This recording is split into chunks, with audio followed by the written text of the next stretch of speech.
Il est 9 h du matin, la journée commence pour cette équipe dirigée par Jean-Claude Lacassin. Et vous ne touchez pas la terre avec vos mains, puisque le 0,30, c'est celui-là où on va faire les tests ADN. Jean-Claude est pédologue. La mission du jour, faire des prélèvements pour analyser la qualité du sol. Un sol déjà analysé il y a une dizaine d'années. Le site n'a pas changé, hein, d'après ce que je comprends. Donc là, on positionne la surface d'échantillonnage à l'aide du GPS et on va refaire une série de prélèvements. Il s'agit d'un programme national avec plus de 2000 parcelles à analyser un peu partout en France pour surveiller la qualité des sols sur le long terme. Jean-Claude va donc effectuer et coordonner tout un ensemble de prélèvements suivant un protocole très strict. Voilà, donc ils gardent que ça.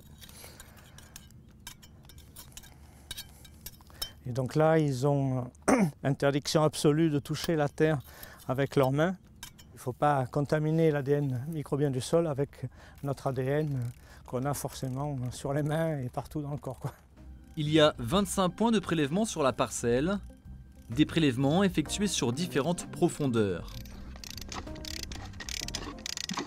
Il est maintenant 11 h et il fait déjà plus de 25 degrés.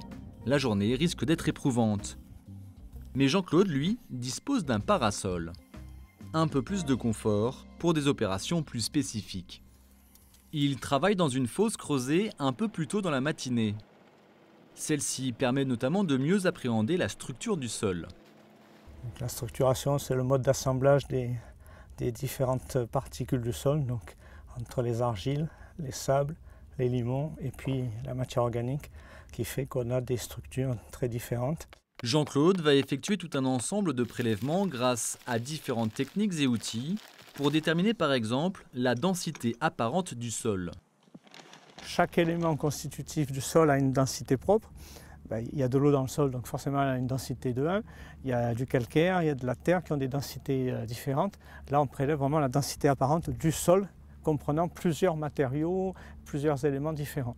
Et la connaissance de la masse volumique du sol nous permet de savoir si c'est un sol lourd, un sol léger, et après derrière d'estimer le stock des éléments minéraux dont on a déterminé la teneur par les analyses physico-chimiques classiques au laboratoire. Tous ces échantillons vont permettre de cartographier l'état de santé des sols sur tout le territoire français, comme les niveaux de contamination d'un certain nombre de polluants. Jean-Claude a une longue carrière derrière lui. Il pratique un métier encore peu connu en France, mais qui pourrait bien se développer dans les années à venir.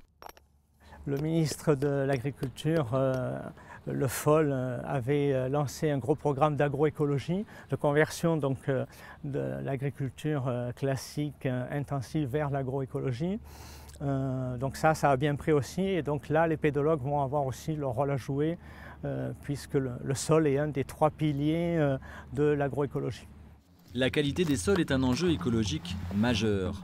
Elle a des conséquences directes sur l'eau, l'air, la biodiversité et le changement climatique.